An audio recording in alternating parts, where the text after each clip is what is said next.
Hello, it's Kathleen Burns-Kingsbury here at the KBK Wealth Connection office. I am gearing up for this afternoon's talk on unlocking the secrets to advising couples, which I am doing as part of the brighttalk.com webcast series for financial advisors. I'm excited. It's only a few minutes away, and I thought I would just share a couple of secrets that I'm going to be sharing on the call, and then at the link down here, you can click through and you can enjoy it after the fact. So when we talk about advising couples, what I really like to talk about first is all the myths out there around advising couples, and that we need to bust through those myths when we are working with clients to help them understand that couples and money is a little bit more complicated than what you saw in a lot of the fairy tales. For instance, think about Cinderella. When Cinderella walked down the aisle and married Prince Charming, do you think everything truly was happy ever after? I don't think so. I think from time to time, Prince Charming and Cinderella argued about money.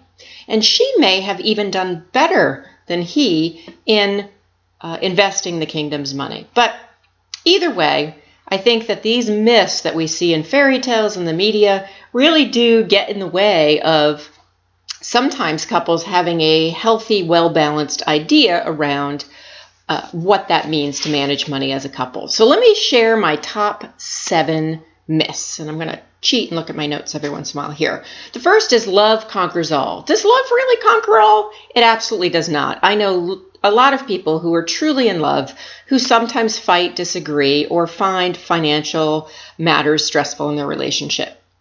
This one is one of my favorites. Love means you never have to say you're sorry. From that famous movie Love Story?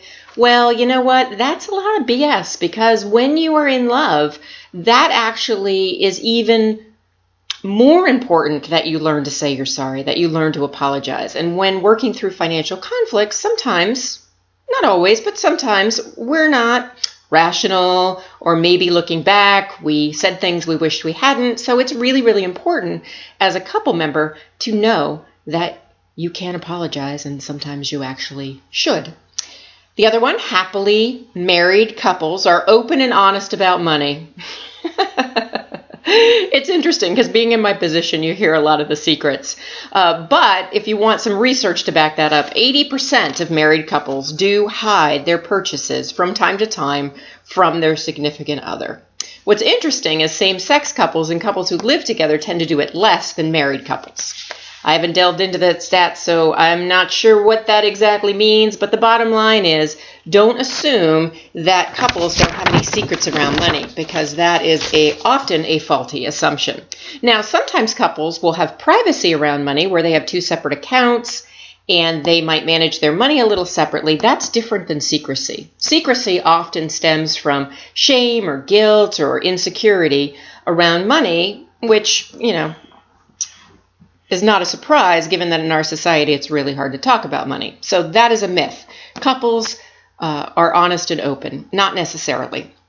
The next 2 go together. Couples always fight about money, or couples never fight about money. The truth of the matter is sometimes conflict is healthy, and from time to time a healthy couple will have a financial disagreement. The goal for you and the couple is to help them figure out the skills and the tools to work through those financial conflicts, because often what comes out of conflict is a better solution than either party had individually.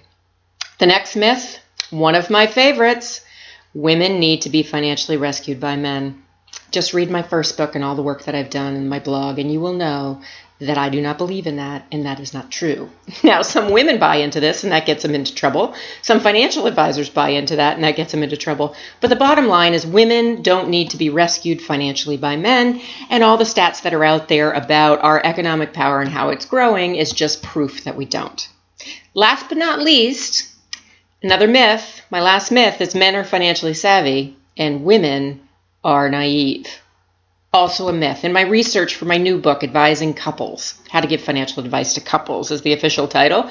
The research that I uncovered in the conversations that I had is that there were women who were very financially astute, there were men who were very financially unsure, and everything in between. So there is a myth in the financial services industry that men are financially savvy and have it all together, and us women were a mess. The truth of the matter is somebody's financial literacy can be found on a continuum, and what you need to do as a couple-friendly advisor is assess what is his financial level of literacy, what's hers, and how can I work together with them as a team to help them move forward in their financial life.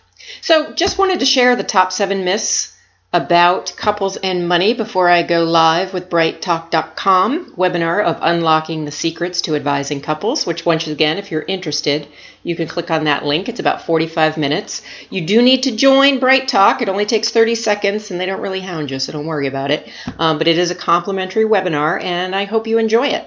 So wish me luck and I'll see you later.